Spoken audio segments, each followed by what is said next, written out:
Hi, I'm Kristal Hart, and welcome to the Kristal Hart Show. We are at the Barclays Center in Brooklyn, New York, and it was a night of knockouts. First, in super middleweights, we have Caleb Plant, who knocked out Anthony Durrell, 9th round. And then in the main event, Deontay Wilder knocks out Robert Helenius in the 1st round. And now, let's go to post. Something about Bronze Bomber, Barclays Center. Bombs were flying. It only took one. And lo and behold, a 1st-round destruction over Robert Helenius. Boxing welcomes him back with open arms. Ladies and gentlemen, please welcome the return of the Bronze Bomber, Deontay Wilder. Champ, want to get your thoughts? I mean, talk about a show. The one thing I said in the lead up to this, excitement, entertainment, and my goodness, as you talked about many times, all it takes is one. How are you feeling after your incredible performance here tonight? I feel amazing, Ray. You know, many people worry about my weight and what I would come in at and different things like that, but we just went back to the basis of things. I wanted to come in at a happy weight, and my happy weight is what it is. You know, I'm lower. God have blessed me with power. He didn't bless me with size. He blessed me with power. That's why I can hang with these guys that outweigh me 20, 30, 40, even 50 pounds. You know, and once you go above God's regiments for you, then you know sometimes things happen. And you have to go back into what got you there. And I went back to what got me there. You know, my defense is my athleticism. My quickness is my athleticism. And it was an amazing night tonight. And, man, it's just something about this place. It's special here in Brooklyn. It's special here at the Barclays Center, especially for me. You know, where some of my most dramatic, like I said, most devastating knockouts have came from my most exciting times has been right here at the Barclays Center, and we did it again. What can I say? D, I think before I turn it over to the media, I think since seeing you from the kickoff press conference, visiting you in camp about a month ago in Las Vegas, I think it's fair to say that you, Malik Scott, your entire team, Don House, your strength and conditioning coaches, you were in the zone all training camp. Did you feel that way tonight? I did. I felt great. We put it in the work, Ray. You know, what was the numbers of the rounds? Tonight you did one, so that'd be 733. Okay. Because he did one tonight, 733 for the Bronze Bomber. Count this one as a round. We're gonna count this. We're gonna count this as well. So, you know, we put in the work, you know, and it paid off in the end. And we had fun. We had to go back into the basics, and I wanted to add things in there that brought excitement back to me, that allowed me to train and have fun doing it. Because you can do it for so long, and then it just becomes something that you do, something that is required to prepare for a fight. It's not exciting anymore. It's just something we just doing to get through the day, to get through the process of it. But I can honestly say we have fun every round, every second, every minute that we participated in. It was amazing, and being able to change locations as well, and man, it just everything turned out great. You know what I mean? And I'm forever grateful for the love and prayers and the support that I have. You know, and take your time, baby. You know. The heavyweight division, man, the excitement is back. Welcome back, my man. It's not the heavyweight division is nothing without Deontay Wilder, and that ain't trying to be cocky or trying to be, you know, boastful. That's just straight facts. Who do it like I? No one. You know, and I got people that I love, and I got people that love me, you know, around me. So, you know, long live the king, and I can't wait for the next one. Oh, we are certainly waiting on the edge of our seats. We're going to turn over to the media for questions. Sam Jackson, raise your hand. He will give you the microphone. Tell us your name and your media affiliation. Deontay Ismail Abdussalam, Beats Boxing Mayhem. I wanted to ask you, I know you're a big Muhammad Ali fan. A lot of people who saw that knockout might remember the second Sonny Liston fight, so I'm wondering if Malik had you watching any Ali fights. And we saw some of that actually in your training on Wednesday. It seemed like you revealed a little bit of the strategy. We just didn't know what we were looking at. So just talk a little bit about that. Yeah, I didn't watch anything of Muhammad Ali. He is my idol in boxing. I love him for not only what he did inside of the ring, but what he did on the outside of the ring and the times that he did it in. But Malik is a master at this business, and the way we do film study and how we can break it down, and the motivation that he gives you before you prepare for war, you know. And before I got here to the arena, he talked the whole way there. And you know, being here in New York, especially in Brooklyn, you know, it's so many people, you know, to go around the block, that's like 20, 30 minutes.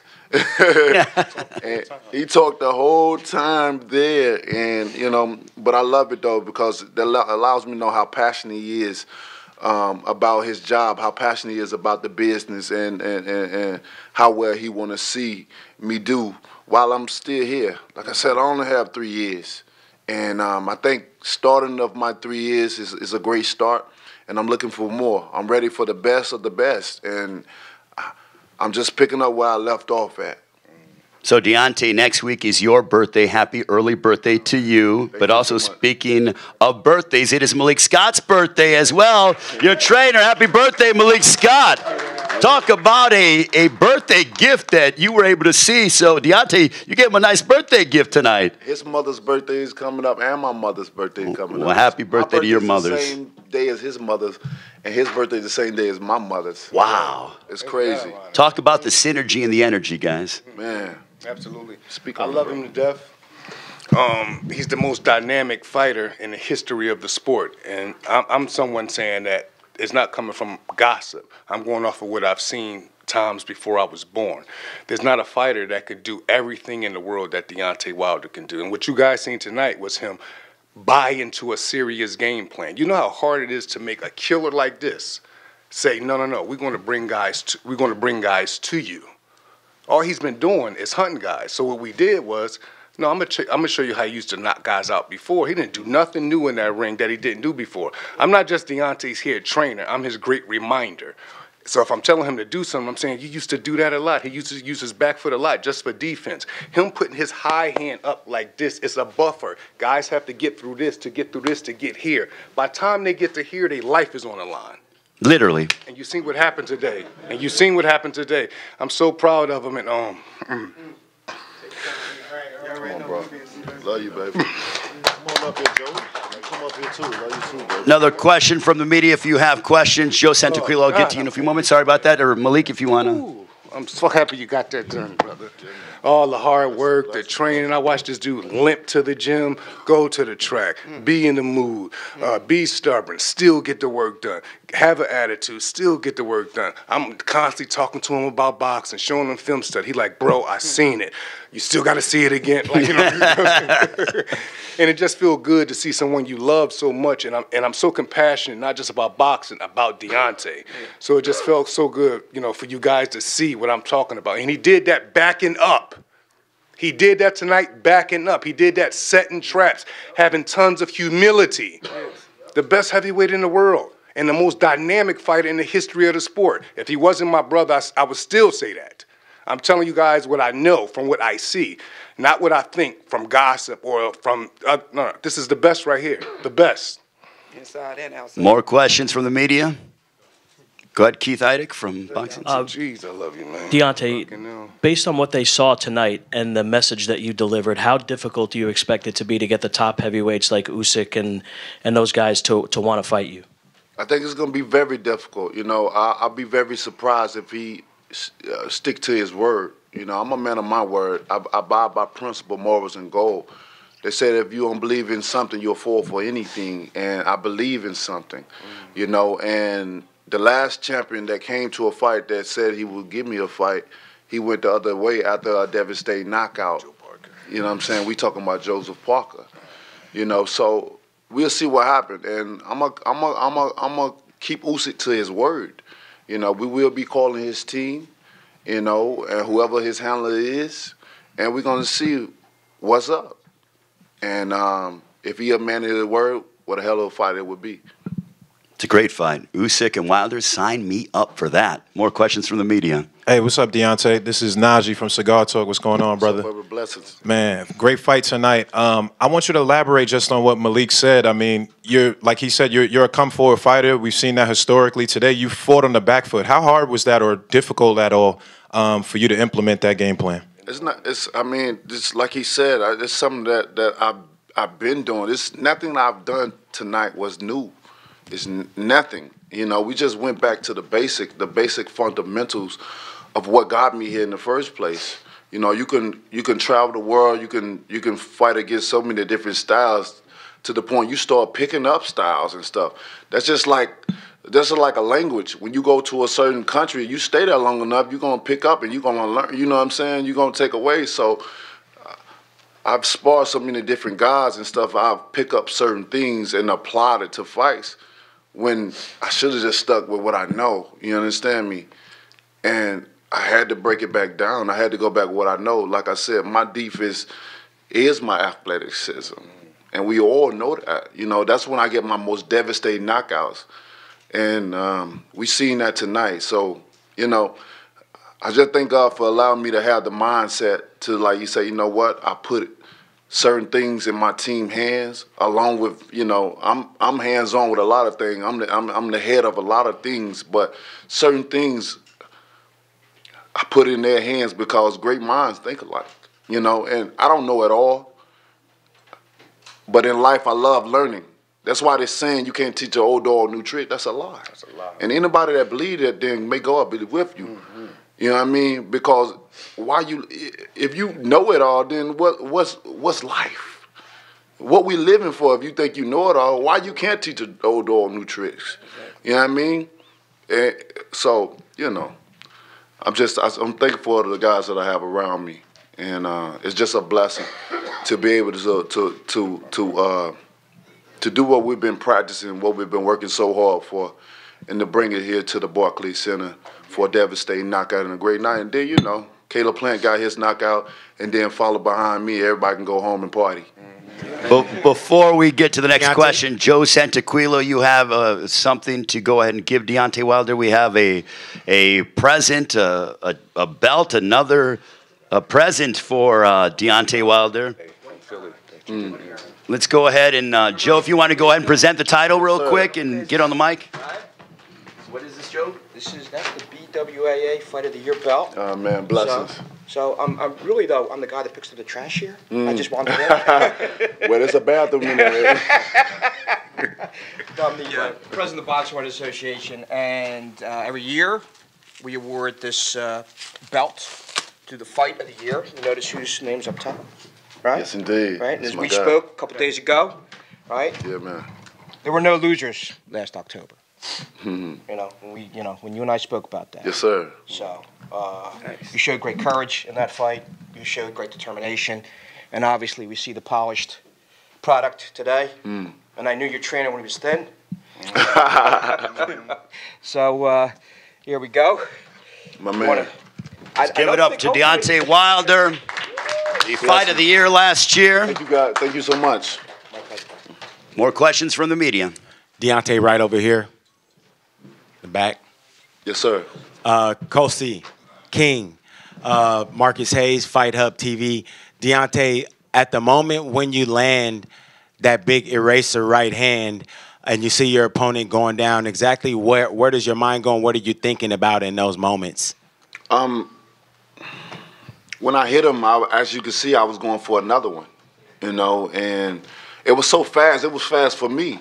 You know, I didn't know how devastating it was until I seen him fall on the canvas. You know, I didn't know I did what I did. You know, because we've been training for certain things to become muscle memory. So when I see certain events happen in the ring, my body just respond. And sometimes when you in the ring, you don't know what's going. You don't see what the other people see on the outside. You know, and my body just reacted. We wanted Robert to reach, and once he reached, I teached. And when I teached, a valuable lesson was taught tonight.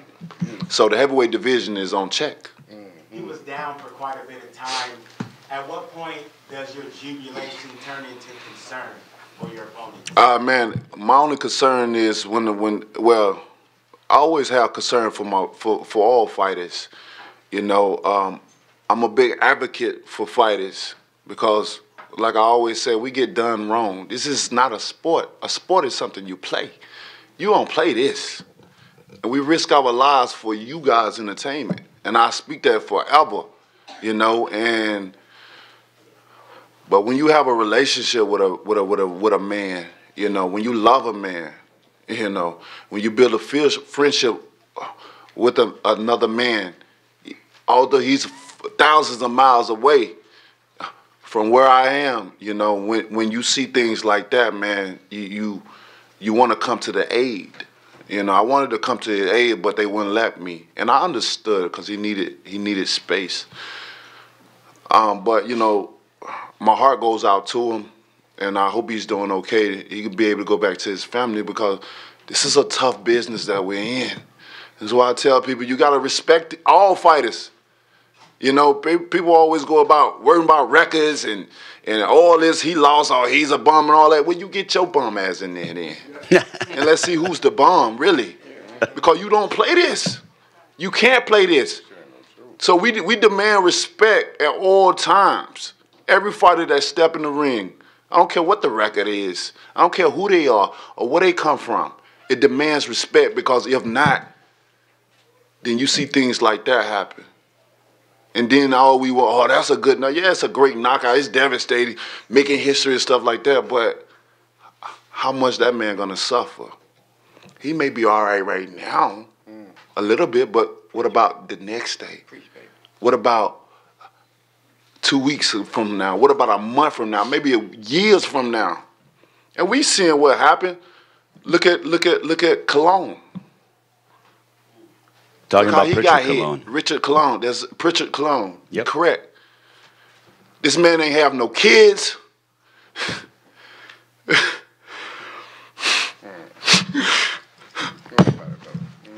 they don't understand, man. Y'all don't fucking understand what we go through, man. And I don't even know him like that. But I always be an advocate for us because Take your time. Take your time, man. This man would never know what it feel like to be somebody's father. And that's some of the precious thing in the world, to be somebody's father. But he'll never be nobody's father, man.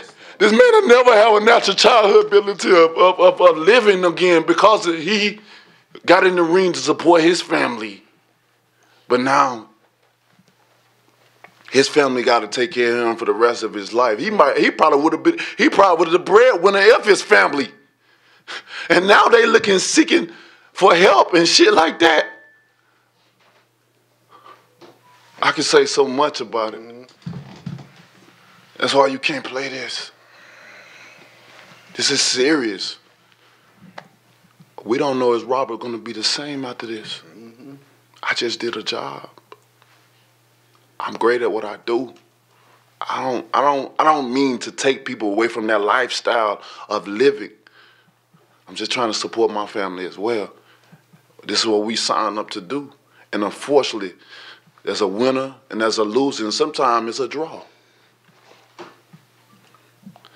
But who take up on that responsibility when they can't work no more? Robert could be the breadwinner of his family. But what if he can't do it no more? Then what? Who pays the bills? Who pays the mortgage? He got kids. Who will look out for his kids? Because we all know when you lose and when it ain't going right, those same people that when you win, that kiss you and say they love you, they ain't there for you no more. Where they at? You understand me? More questions back there? Well, that was the best answer I've heard of any fighter at any press conference. But I want to say this. This is real, Egypt man. X, Fight for Mental Health. We've been fighting for mental health for every fighter, for every family member, for all the vets, for all the youth. So I want to say shout out to his trainer who's been there. Shout out to Telly and yourself for the charity work that you guys are doing. But I do have a question. What was a message to yourself on the way back to this road And what's your message, your final message for all those who have been suffering, fighters, families, veterans, and everybody else that suffered from mental health issues? What do you have to say, Deontay?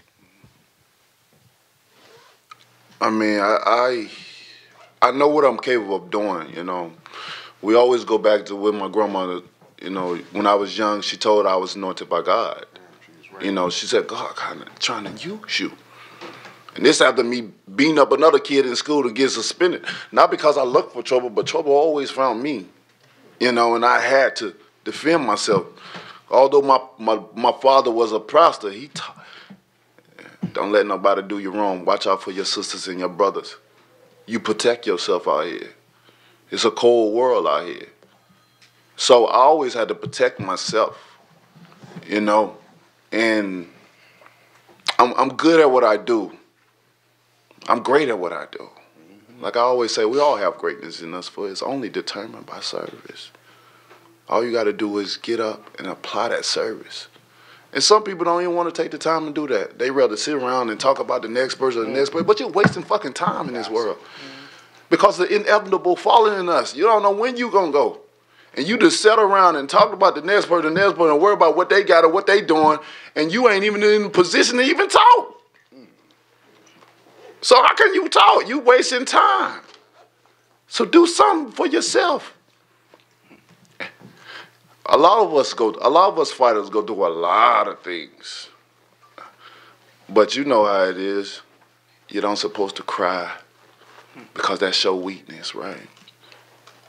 But if you really understand, it's only a cleansing. You cleansing your body. Don't show no love, right? Because love will what? Get you killed, right? But love is the most powerful thing that we have in this world. So with fighters, they don't really want to show certain things. They don't really want to come out with certain things. It's a lot of fighters going through a lot of things. A lot. But they, you know, nobody's coming out because they got to keep that image up. You know what I'm saying? They got to keep that toughness up because they worry about what everybody say about them. But when you start doing this shit right here, you don't worry about it. You ain't worry about what coming out of this one or what coming in this one. When you stop worrying, it's just going to go through this one and not this one. You understand? And that's what for me. So many people take my words and switch it up and do this or laugh at this and laugh at that. I'm unbothered. I tell you, I soak in my happiness and my peace all the time. So when you talk negative and throw emotional garbage my way, you're wasting your time. I'm self-made. I don't have to do this no more. At all. At all. So that's why I say respect these fighters out here. All of them, because they going through a lot. We all got mental illness. We all going through something. What was it? PTSD. PTSD. Imagine the fighters, what we got. Because when you get in this business, you you're trying to get out of poverty. You're trying to support your family. And this is a tough business to be in. Over and over again, the head is not meant to be hidden. Any doctors in here will tell you that. The head is not meant to be hidden. The brain is not meant to be shooken. But we get in there each and every night to support our families. Risk our lives to support our families. So I pray for all the fighters. I'm a big advocate. Because of the position that I'm in, I speak up. I use that platform to speak out. They can't control me. I'm self-made. You understand me? So I speak for all of them. You know, respect these fighters, man. Most times you see these fighters, ask them how they doing. You all right? Give them a hug or something. Tell them how much you love them. Because sometimes that makes a difference. Big deal. You know what I mean? Because you don't know what they going through. How they day being. How they recover. Because we're never 100% when we get in the ring. Ever. And when we go through things like what Robert went through tonight, it may never be the same. Well, Deontay, congratulations. Welcome back. And I'll say this, and everyone will say it. Boxing is better when the Bronze Bomber's back. Happy birthday, Malik. Happy birthday, Deontay. Happy birthday to your mothers. Congratulations, and we look forward to seeing you back sooner rather than later because I'll tell you, from me to you, we missed you. Hey. Welcome back, my man. Brother. The Bronze Bomber, Deontay Wilder. Give it up for Deontay and his entire team. Telly, his lovely partner as well, doing a wonderful job as always. I love the red that you guys had color coordinated. Thank you for watching. Thank you for being a part of Fox Sports BBC pay-per-view. The Bronze Bomber is back. Have a great rest of your weekend, everybody. And I'm Kristal Hart reporting from the Barclays Center here in Brooklyn, New York. Hope you've enjoyed the show. Thanks for watching, and we'll see you at the fights.